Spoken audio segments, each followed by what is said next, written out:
Hi ಹಾಲ್, ಇದು 30 days ಚಾಲೆಂಜ್ನ 9ನೇ ದಿನ ಮಂಗಳವಾರ ಆಗಿರುತ್ತೆ, ಸೋಮವಾರ ಆಗಿರುತ್ತೆ. ಸೊ ಅಮ್ಮವರೆಲ್ಲ ರಜೆ ಹಾಕಿ ಇದ್ದರು, ಯಾಕೆಂದರೆ ದಿನ ಜಾಗರಣೆ ಮಾಡಿದ್ವಲ್ಲ. ಚಿನ್ನಿ ಸೊಪ್ಪು ಹಾಕಿದ್ದಕ್ಕೆ ನಾನಂತೂ ಮಲಗಿಬಿಟ್ಟೆ 12:30 ಅಷ್ಟೊತ್ತಿಗೆ.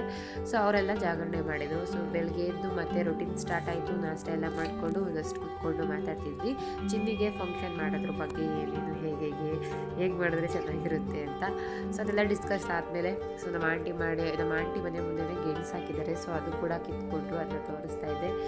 ಸೊ ಇವತ್ತಿನ ಕಂಪ್ಲೀಟ್ ವ್ಲಾಗು ನನ್ನ ಯೂಟ್ಯೂಬ್ ಚಾನಲಲ್ಲಿ ಆಲ್ರೆಡಿ ಅಪ್ಲೋಡ್ ಆಗಿದೆ. ದಯವಿಟ್ಟು ಯಾರು ನೋಡಿಲ್ಲ ಅಂತ ಅಂದರೆ ಹೋಗಿ ನೋಡಿ, ಲೈಕ್ ಮಾಡಿ, ಫುಲ್ ವೀಡಿಯೋನ ಸ್ಕಿಪ್ ಮಾಡಿದೆ ನೋಡಿ ಅಂತ ಹೇಳ್ತೀನಿ. ಹಾಗೆ ನಮ್ಮ ಆಂಟಿ ಮನೆ ಮುಂದೆ ಒಂದು ರೋಸ್ ಗಿಡ ಹಾಕಿದ್ದಾರೆ, ಎಷ್ಟು ಸಕ್ಕತ್ತಾಗಿ ಬಂದಿದೆ ಅಂತ. ಅದು ಸಕ್ಕತ್ತಾಗಿತ್ತು. ಅಕ್ಕ ಒಂದು ಕಿತ್ಕೊಂಡು ಮುಟ್ಕೊಂಡು ಹೋದ್ಲು. ಹಾಗೆ ನಾವು ಕೂಡ ಬೆಂಗಳೂರಿಗೆ ಹೊರಟ್ವಿ ಸಂಜೆ ಹಾಕ್ದಂಗೆ. ಸೊ ಇವತ್ತಿನ ವ್ಲಾಗ್ ಇಷ್ಟ ಆಗಿರುತ್ತೆ ಅಂತ ಅಂತೀನಿ. ಇಷ್ಟ ಆದರೆ please like, share and comment.